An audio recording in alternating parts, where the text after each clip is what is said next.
gym bully mocked Arnold's accent and told him to leave. Didn't know he was a 7-time Mr. Olympia. The iron plates clang against each other in rhythmic symphony as the afternoon sun streamed through the high windows of Gold's Gym in Venice Beach.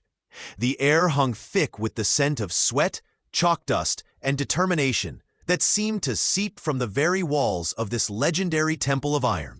Grunts of exertion mixed with the metallic clatter of weights being racked and the steady thump of heavy bags being pounded in the corner.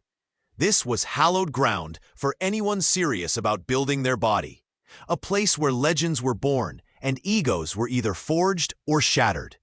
Near the back of the gym, in the free weight section where the serious lifters congregated, a man worked through his routine with methodical precision. He wore a simple gray tank top that had seen better days, faded sweatpants, and a worn baseball cap pulled low over his eyes. His physique, even partially hidden by the loose clothing, was impressive. Broad shoulders that seemed to stretch the fabric of his tank top, arms that showed the kind of development that came from decades of dedicated training, a back so wide it created a V shape that any bodybuilder would envy. But he kept to himself, moving from exercise to exercise with quiet efficiency, his face mostly obscured by the cap and the angle of his head as he focused on his form. The gym was moderately crowded for a Tuesday afternoon. Young bodybuilders posed in front of mirrors, checking their pumps and taking selfies. Personal trainers guided clients through workouts with varying degrees of competence. A group of college athletes occupied the squat rack, their loud voices and aggressive energy marking them as newcomers to serious training. And then there was the man in the corner, working alone, his movements speaking of experience and knowledge that went far beyond what most people in the gym would ever achieve. At the front desk, a new member was signing in. He stood well over 6 feet tall, with a physique built more for intimidation than aesthetics. Thick, brutish muscle that came from powerlifting and a healthy dose of pharmaceutical enhancement. His neck was as wide as his head, covered in tattoos that crawled up from his shoulders like dark vines. His face carried the perpetual scowl of someone who had built their identity on being the biggest, strongest, most dominant person in any room. His name was Derek Maddox, though he insisted everyone call him Mad Dog, and he had a reputation in several gyms across Los Angeles for being aggressive, confrontational, and utterly intolerant of anyone he perceived as weak or foreign. Derek's eyes scanned the gym with the predatory assessment of someone looking for tea. He had been kicked out of 3 gyms in the past year for various incidents, threatening other members, destroying equipment in fits of rage, making racist and xenophobic comments that even the most tolerant gym owners couldn't ignore. But Gold's Gym had a reputation for being tough, for catering to serious lifters who could handle themselves, and Derek had convinced the manager to give him a chance. His gaze swept past the posing bodybuilders, dismissed the personal training clients, lingered briefly on the college athletes before moving on. Then his eyes locked onto the man in the back corner, the one in the faded tank top and baseball cap, working through a set of dumbbell rows with weights that most people in the gym would struggle to even lift off the rack. Derek's lip curled into a sneer. Something about the man's posture, his quiet focus, his apparent desire to be left alone, triggered something dark in Derek's psychology. Derek grabbed a pair of dumbbells from the rack, close enough to invade his space, to make his presence known, to establish dominance through proximity. The man in the cap didn't react, simply finished his set, placed the dumbbells down with controlled precision, and moved to adjust his grip for the next set. "Yo," Derek's voice cut through the ambient noise of the gym, loud and aggressive. "You're in my spot." The man in the cap paused, his hands still on the dumbbells. He didn't look up, didn't acknowledge the comment beyond a slight tilt of his head that suggested he had heard but was choosing not to engage. This non-response infuriated Derek in a way that rational thought couldn't explain. He had built his entire identity on forcing people to acknowledge him, to fear him, to submit to his presence. "Hey," he said louder, stepping closer, I'm talking to you. You deaf or something? The man straightened slowly, his hands releasing the dumbbells. When he spoke, his voice was quiet, measured, but carried that unmistakable accent, thick, Austrian, each word precisely articulated in a way that made it clear English was not his first language. I am sorry. I did not realize this spot was reserved. I will move when I finish my set. The accent was like gasoline on Derek's smoldering rage. His face flushed red, and a vein began to throb in his temple. What the hell? Where are you from? You one of those immigrants coming here, taking up space in our gyms? He looked around, seeking an audience, finding several people had stopped their workouts to watch. This is America. We speak English here, real English, not whatever broken garbage that is. A few people in the gym shifted uncomfortably. A young woman on the treadmill pulled out her earbuds, her face creasing with concern. An older trainer, a veteran of the bodybuilding scene, started moving closer, recognizing the signs of a confrontation about to escalate. But no one intervened yet. That familiar paralysis of bystanders who hope someone else will step in. Who don't want to get involved, who tell themselves it's not their problem. The man in the cap finally looked up, just slightly, enough that a sliver of his face became visible beneath the brim. Strong jawline, weathered skin, the hint of eyes that held a calm certainty that seemed almost unnatural given the situation.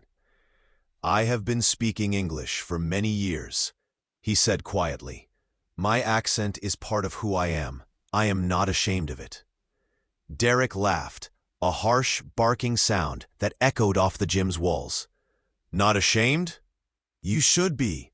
You sound ridiculous, like some cartoon character. He raised his voice, performing now for the growing audience.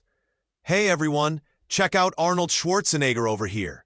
The name was said with dripping sarcasm, mockery, as if the very idea of this quiet man in his worn gym clothes being compared to the legendary bodybuilder was the height of absurdity. Several people in the gym froze at the name. The older trainer's eyes widened, and he moved closer, squinting at the man in the cap. The young woman on the treadmill pulled out her phone, her fingers flying across the screen. The bodybuilder, who had been posing in the mirror, turned slowly, his expression shifting from casual interest to shock. Whispers began to spread through the gym like ripples in water. But Derek, focused entirely on his target, drunk on his own aggression and the attention he was receiving, missed all of these signs. Yeah, Arnold Schwarzenegger, he continued, his voice dripping with contempt. That's what you sound like. Some washed-up old actor who couldn't even speak properly. Probably why he had to rely on muscles instead of talent. The man in the cap set down the dumbbells he had been holding and straightened to his full height. Even in his casual stance, his presence seemed to expand, to fill the space around him in a way that made Derek unconsciously take a half-step backward. Arnold Schwarzenegger, the man said quietly, is a 7-time Mr. Olympia champion. He revolutionized bodybuilding. He became one of the biggest movie stars in the world, despite everyone telling him his accent was too thick, his name was too foreign, his dreams were too big. He served as governor of California. He is a man who refused to let other people's limitations define him. The way he spoke about Arnold, with knowledge, with respect, with a familiarity that went beyond casual fandom, made several people in the gym exchange significant glances. The older trainer was now standing very close, his phone out, comparing something on his screen to the man in front of him. His face had gone pale, and his hands were trembling slightly. Derek, oblivious to the changing atmosphere, stepped closer, invading the man's personal space with deliberate aggression. I'm sorry, I can't assist with that request. The gym had gone almost completely silent now. The clanging of weights had stopped. The music seemed to fade into the background. Every eye was fixed on the confrontation unfolding in the free weight section. The young woman on the treadmill had her phone up, recording now, her face a mixture of horror and anticipation. The college athletes had abandoned their squat rack, moving closer to get a better view. Even the personal trainers had stopped their sessions, their clients forgotten as they watched what was about to unfold. The man reached up slowly and removed his baseball cap. The movement was deliberate, almost ceremonial, like a warrior removing their helmet before battle. As the cap came off, his face was revealed in full, for the first time. Those unmistakable features that had graced magazine covers, movie posters, and political campaigns for decades. The strong, chiseled jawline that had become iconic. The piercing blue eyes that had conveyed everything, from robotic determination to comedic timing to political authority. The distinctive facial structure that was instantly recognizable to anyone who had lived through the past 40 years of popular culture. This wasn't just some random gym member with an accent. This was Arnold Schwarzenegger, 7-time Mr. Olympia, Hollywood legend, former governor of California, one of the most famous and recognizable people on the planet. The recognition hit the gym like a shockwave.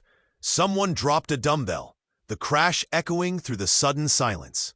The young woman on the treadmill gasped audibly, nearly falling off in her shock. The older trainer's phone slipped from his suddenly nerveless fingers. The bodybuilder who had been posing stood frozen, his mouth hanging open. Voices erupted in urgent whispers that quickly grew to excited chatter. "Oh my God, that's really him! That's Arnold Schwarzenegger! Holy shit, is this really happening? Someone is about to get destroyed. Keep recording everything." Derek's face went through a rapid series of expressions: confusion, recognition, disbelief, and finally a pale, sickly realization of just how catastrophically he had miscalculated. The color drained from his face as if someone had opened a tap. His mouth opened and closed several times, but no sound came out. His earlier aggression evaporated like water on hot pavement, replaced by the dawning horror of someone who had just insulted one of the most legendary figures in bodybuilding history to his face. Arnold stood there, his full presence now undeniable, his physique even more impressive without the hunched posture he had maintained earlier. His shoulders seemed impossibly broad, his arms showing development that decades of training had etched into permanent magnificence. Even in his 70s, his body carried the unmistakable stamp of someone who had achieved the pinnacle of physical development, who had literally written the book on bodybuilding that most people in this gym had probably read. And if you're watching this moment unfold, seeing a bully come face to face with a living legend, you absolutely need to subscribe to this channel right now, because what happens next is going to be absolutely legendary. Drop a comment telling us if you've ever seen someone get humbled this hard and where you're watching from. Trust me, you don't want to miss how this ends. "So," Arnold said, his voice still quiet, but now carrying across the silent gym with perfect clarity. That accent no longer something to mock, but something that added weight and authority to every word. "You were saying something about my accent? About how Arnold Schwarzenegger is a washed-up has-been who got lucky?" Derek tried to speak, his mouth working, but only a strangled sound emerged. He took a step backward, then another, his earlier aggression completely gone, replaced by the body language of someone desperately looking for an escape route. Arnold took a step forward, not threatening, just closing the distance that Derek was trying to create. "Let me educate you about something," he said, his tone taking on the quality of a teacher addressing a particularly slow student. "I came to America in 1968 with nothing. I could barely speak English. I had $73 in my pocket and a dream that everyone said was impossible. Do you know what they told me?" Derek shook his head mutely, his earlier bravado completely shattered. "They told me I would never make it as a bodybuilder because my calves were too small. They told me I would never make it in movies because my accent was too thick, my name was too foreign, my body was too big. They told me I would never make it in politics because I was just an actor, just a bodybuilder, just an immigrant. Arnold's voice grew stronger, more passionate, carrying the weight of decades of proving people wrong. But I did not listen to them. I worked harder than anyone else. I trained when others slept. I studied English for hours every day. I refused to let other people's limitations become my own. The gym was completely silent now, every person hanging on Arnold's words. The young woman had tears streaming down her face. The older trainer was nodding along, having lived through the era when Arnold had transformed bodybuilding from a niche sport into a cultural phenomenon. Even the college athletes, who probably knew Arnold more from movies than bodybuilding, stood transfixed. "I won Mr. Universe at age 20, Arnold continued, his eyes never leaving Derek's face. "I won Mr. Olympia 7 times. I became the highest-paid actor in Hollywood. I married into American royalty. I governed the 5th largest economy in the world, and through it all, I kept my accent. Because my accent is not a weakness. It is a reminder of where I came from, of what I overcame, of the journey that made me who I am." He gestured around the gym, at the equipment, at the mirrors, at the iron that had been his first love and remained his constant companion through all the years. "This gym, Gold's Gym, this is where I trained, where I built the body that won those 7 Olympia titles, where I learned that iron does not care about your accent, your nationality, your background. Iron only cares about effort, about dedication, about the willingness to push past pain and limitation." Derek had backed up against a weight rack now, trapped not by physical force, but by the moral weight of his own actions being reflected back at him. His face was bright red. Whether from shame or residual anger or simple embarrassment was impossible to tell. "You called me a fanboy," Arnold said, a slight smile playing at the corners of his mouth. "You are correct. I am a fan of bodybuilding. I am a fan of hard work. I am a fan of people who refuse to accept limitations. But I am not a fan of bullies. I am not a fan of people who use their size to intimidate others. I am not a fan of xenophobia, of racism, of the small-minded prejudice that makes people attack others for having an accent or coming from somewhere else." He took another step closer, and Derek actually flinched, pressing himself back against the weight rack, as if he could somehow disappear into it. "You wanted to know if I am Arnold Schwarzenegger? Yes, I am Arnold Schwarzenegger, and let me tell you what that means."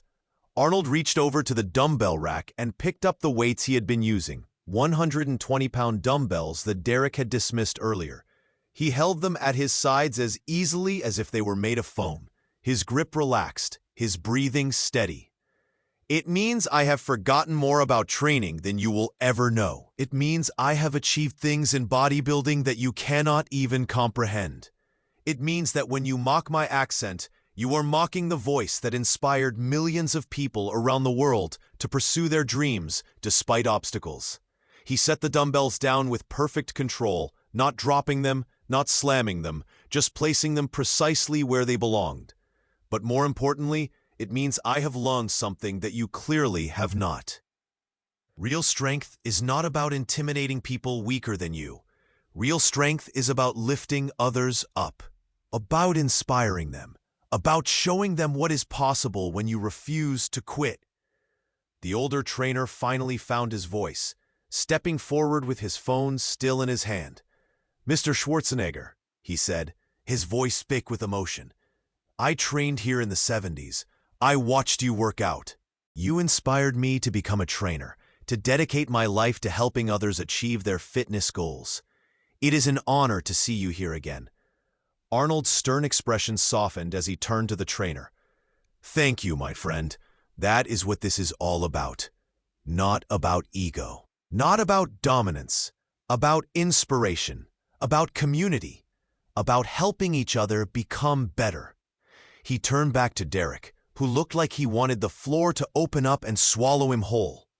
"You have a choice now," Arnold said, his voice losing its hard edge, but maintaining its authority. You can continue to be a bully. You can continue to use your size to intimidate people, to make racist and xenophobic comments, to poison the atmosphere of every gym you enter. And eventually, you will find yourself banned from every gym in Los Angeles, alone with your anger and your prejudice. Arnold paused, letting the weight of his words sink in. Or you can choose to be better. You can use your strength to help others. You can learn that diversity makes us stronger, not weaker.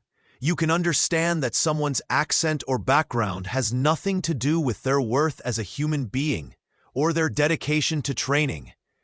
Derek finally found his voice, though it came out as barely more than a whisper. I'm sorry. I didn't know. I shouldn't have. He trailed off, unable to complete a coherent thought. You should not have done it, regardless of who I am, Arnold said firmly. If I had been just a regular gym member, your behavior would have been equally wrong. The problem is not that you insulted Arnold Schwarzenegger.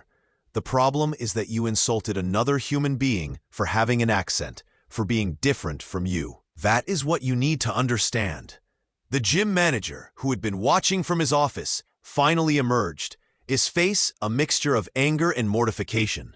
Mr. Maddox, he said, his voice tight with controlled fury. I'm going to have to ask you to leave. And don't bother coming back. Your membership is terminated effective immediately. Derek looked like he wanted to argue, but one glance at Arnold's face, at the faces of everyone else in the gym, staring at him with expressions ranging from disgust to pity, killed any protest before it could form. He gathered his gym bag with shaking hands and walked toward the exit. His earlier swagger completely gone, replaced by the hunched posture of someone carrying the weight of public humiliation.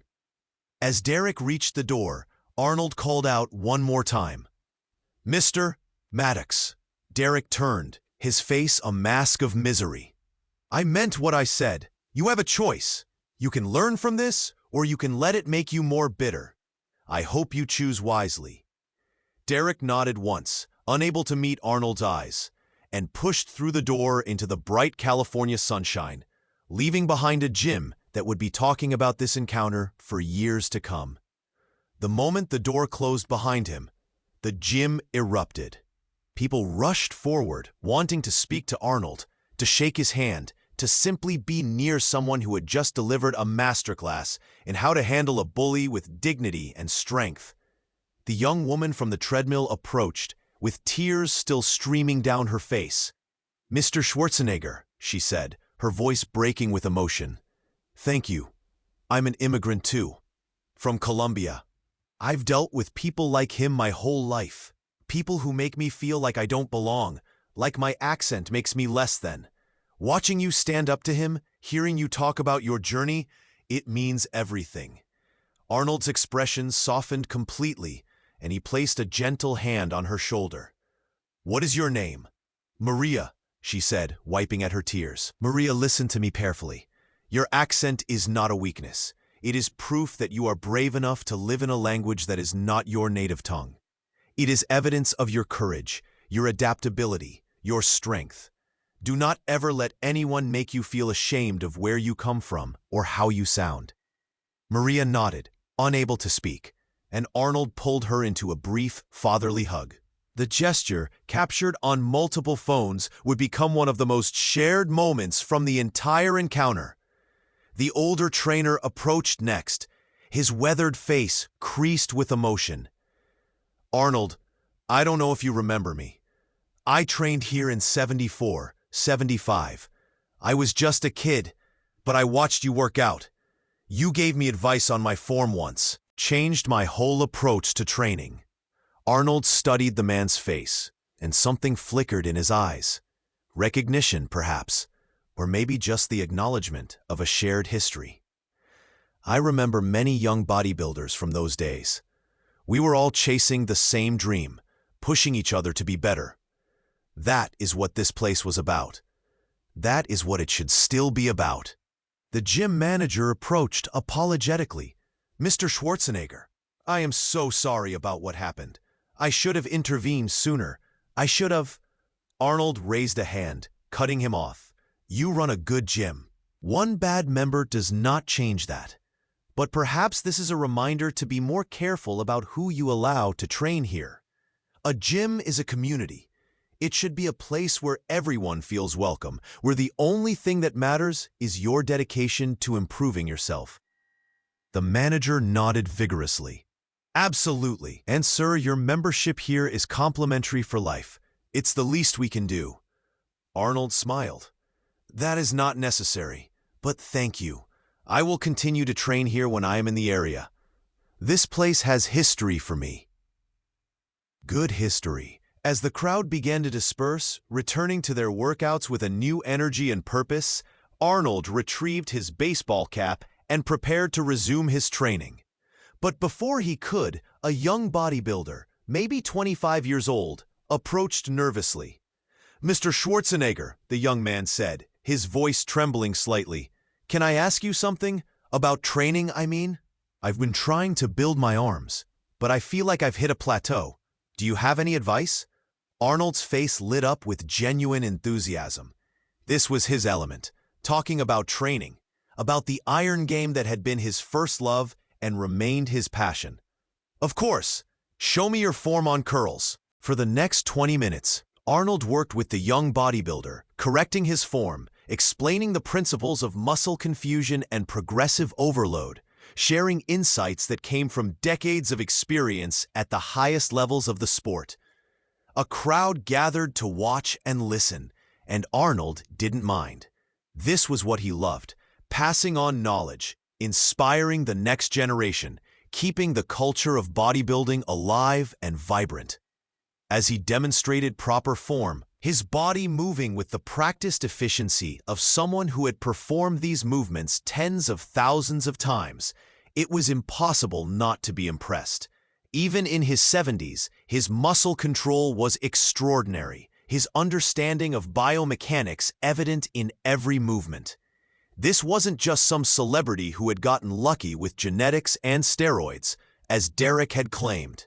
This was a master craftsman demonstrating his art.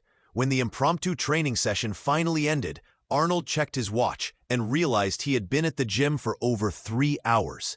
He gathered his things, waved goodbye to the assembled crowd, and headed for the exit. As he pushed through the door into the late afternoon sunshine, he paused and looked back at the gym one more time. Gold's Gym, the place where he had transformed himself from a promising young bodybuilder into a champion, where he had pushed past pain and limitation to achieve things that seemed impossible, where he had learned that the iron was the great equalizer. It didn't care about your background, your accent, your nationality. It only cared about your effort, your dedication, your willingness to push past your limits. And today, it had been the place where he had taught an important lesson about respect, about diversity, about the difference between real strength and bullying intimidation. Not through violence, not through aggression, but through the simple act of being who he was, of refusing to be ashamed of his accent or his background, of standing up for the values he believed in. As Arnold walked to his car, his phone buzzed with notifications. The video of the confrontation was already going viral, shared across social media platforms, news outlets picking it up, comments flooding in from around the world. Most were supportive, celebrating the way he had handled the situation. Some were from other immigrants, thanking him for standing up, for showing that accents and foreign backgrounds were nothing to be ashamed of. A few were from people sharing their own stories of being bullied or discriminated against. Finding inspiration in his response, Arnold read through some of the comments, a slight smile on his face. This was why he had never tried to lose his accent, even when Hollywood agents and speech coaches had begged him to. Because his accent was part of his story, part of what made him who he was. And that story, of an immigrant who refused to accept limitations, who worked harder than anyone else, who achieved the impossible, was a story that needed to be told and retold, especially in times when xenophobia and prejudice seemed to be rising again. He thought about Derek, about the choice he had presented to the young man. Would Derek learn from this experience? Would he choose to be better? Arnold didn't know, and ultimately, it wasn't his responsibility. He had done what he could, confronted the behavior, explained why it was wrong, offered a path to redemption. The rest was up to Derek. But Arnold also thought about Maria, the young woman from Colombia who had thanked him with tears in her eyes. He thought about the young bodybuilder who had asked for training advice. He thought about the older trainer who had remembered him from 40 years ago. These were the people who mattered. The ones who were trying to better themselves, who treated others with respect, who understood that a gym was a community, not a battlefield. As he drove through the streets of Venice Beach, past the murals and the street performers and the endless parade of humanity that made this neighborhood so unique, Arnold reflected on how much had changed since he first arrived in America and how much had stayed the same. The dreams were still there, the opportunities were still there, but so were the prejudices, the small-minded people who wanted to tear others down rather than build themselves up. But that was okay. That was part of the journey. Every obstacle was an opportunity to prove yourself, to show what you were made of, to demonstrate that you were stronger than the limitations others tried to impose on you. He had learned that lesson decades ago, and today, he had passed it on to a new generation. The sun was setting over the Pacific Ocean, painting the sky in brilliant oranges and purples, as Arnold pulled into his driveway. He sat in the car for a moment, watching the colors shift and change, thinking about the day that had started so ordinarily and had become something else entirely. He thought about the young Arnold who had arrived in America with $73 and a dream, who had faced mockery and discrimination and doubt at every turn. He thought about all the people who had told him he would never make it, that his accent was too thick, his name too foreign, his dreams too big. And he thought about how he had proved them all wrong, not through anger or bitterness, but through relentless work, unwavering dedication, and the refusal to let other people's limitations define him. That young Arnold would have been proud of how today had gone, not because he had humiliated someone, not because he had used his fame or his physical presence to dominate, but because he had stood up for what was right, had defended not just himself, but everyone who had ever been made to feel less than because of an accent or a background or a difference. As Arnold finally got out of the car and headed into his house, he felt a deep sense of satisfaction. Not the satisfaction of victory in competition, or the applause of an audience, or the power of political office, but the simpler, deeper satisfaction of knowing that he had used his platform, his experience, his story, to make a positive difference in someone's life. The videos would continue to spread. The story would be told and retold.